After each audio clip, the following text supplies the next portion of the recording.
Hello बच्चों, चलिए इस प्रश्न को देखते हैं। अल्फा कण में होते हैं विकल्प ए केवल 2 इलेक्ट्रॉन और 2 प्रोटॉन, विकल्प बी केवल 2 प्रोटॉन, विकल्प सी केवल 2 प्रोटॉन और 2 न्यूट्रॉन और विकल्प डी है 2 इलेक्ट्रॉन, 2 प्रोटॉन और 2 न्यूट्रॉन। तो बच्चों यहाँ दिए गए प्रश्न में हमें अल्फा कण के अंदर इलेक्ट्रॉन, प्रोटॉन और न्यूट्रॉन की गणना करनी है। तो सबसे पहले बच्चों हम जानते हैं कि अल्फा कण क्या होता है। तो सबसे पहले मुख्य उदाहरण देखते हैं बच्चों।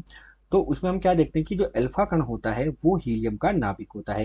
हीलियम अर्थात 2He4 का क्या होता है, नाभिक होता है। तो अल्फा कण हीलियम का नाभिक होता है। ये हमारे पास क्या हो गया बच्चों, हीलियम का नाभिक हो गया। अब बच्चों कोई भी नाभिक जो होता है उसमें हम देखते हैं कि किसी नाभिक में प्रोटॉन की संख्या, किसी नाभिक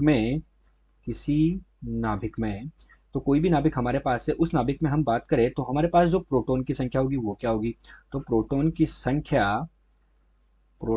संख्या वो हमारे पास परमाणु क्रमांक जेड के बराबर होती है। तो किसी नाभिक में प्रोटॉन की संख्या जो होती है वो परमाणु क्रमांक जेड के बराबर होती है, तथा प्रोटॉन तथा इलेक्ट्रॉन की संख्या हमारे पास क्या होती है, बराबर होती है। तो हमारे पास प्रोटॉन तथा इलेक्ट्रॉन की संख्या बराबर होती है तो वो परमाणु क्रमांक जेड के बराबर हो जाएगी। तो इस प्रकार हम प्रोटॉन और इलेक्ट्रॉन की संख्या ज्ञात करते हैं। तथा अब हम देखते हैं कि न्यूट्रॉन की संख्या कैसे ज्ञात करते हैं। तो जो कोई भी नाभिक है उस नाभिक में हमारे पास जो न्यूट्रॉन की संख्या होगी वो कैसे ज्ञात होगी।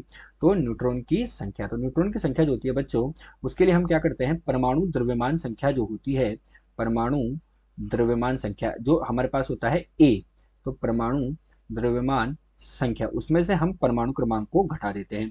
तो परमाणु द्रव्यमान संख्या में से हमने क्या किया, परमाणु क्रमांक को घटा दिया। तो हमारे पास क्या प्राप्त हो जाएगी बच्चों, न्यूट्रॉन की संख्या। अर्थात न्यूट्रॉन की संख्या ज्ञात करने के लिए हम एम से जेड को घटा देते हैं। इस प्रकार हम किसी नाभिक में प्रोटॉन, इलेक्ट्रॉन और न्यूट्रॉन की संख्या ज्ञात करते हैं और अल्फा कण हीलियम का नाभिक होता है।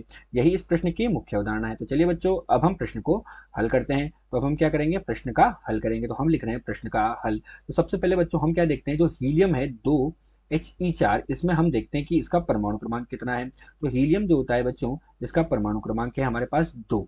परमाणु क्रमांक कितना है, 2 है। तो परमाणु क्रमांक जेड बराबर 2, तथा इसकी जो द्रव्यमान संख्या है ए वो हमारे पास कितनी है, 4 के बराबर है। अतः हम क्या कहेंगे, अतः अतः हीलियम का जो नाभिक है अर्थात जो अल्फा कण है, उस अल्फा कण में प्रोटॉन की संख्या, अल्फा कण में प्रोटॉन तथा इलेक्ट्रॉन की संख्या। तो अल्फा कण है हमारे पास, इस अल्फा कण में प्रोटॉन तथा इलेक्ट्रॉन की संख्या किसके बराबर हो जाएगी, परमाणु क्रमांक के बराबर हो जाएगी। तो प्रोटॉन तथा इलेक्ट्रॉन की संख्या कितनी हो गई हमारे पास, 2 हो गई। ये 2 तो हमारे पास निकल गई। अब हम क्या करेंगे, इस अल्फा कण में न्यूट्रॉन की संख्या निकालेंगे। तो इस अल्फा कण में न्यूट्रॉन की संख्या, तो न्यूट्रॉन की संख्या हमारे पास क्या होगी बच्चों, एम से जेड को घटाने से प्राप्त होगी।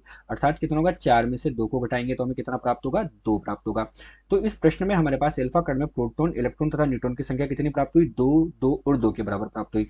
अतः दिया गया जो प्रश्न है, इस दिए गए प्रश्न में अल्फा कण में विकल्प डी 2 इलेक्ट्रॉन, 2 प्रोटॉन तथा 2 न्यूट्रॉन उपस्थित होते हैं। आशा करते हैं दिया हुआ प्रश्न आपको समझ आया होगा। धन्यवाद।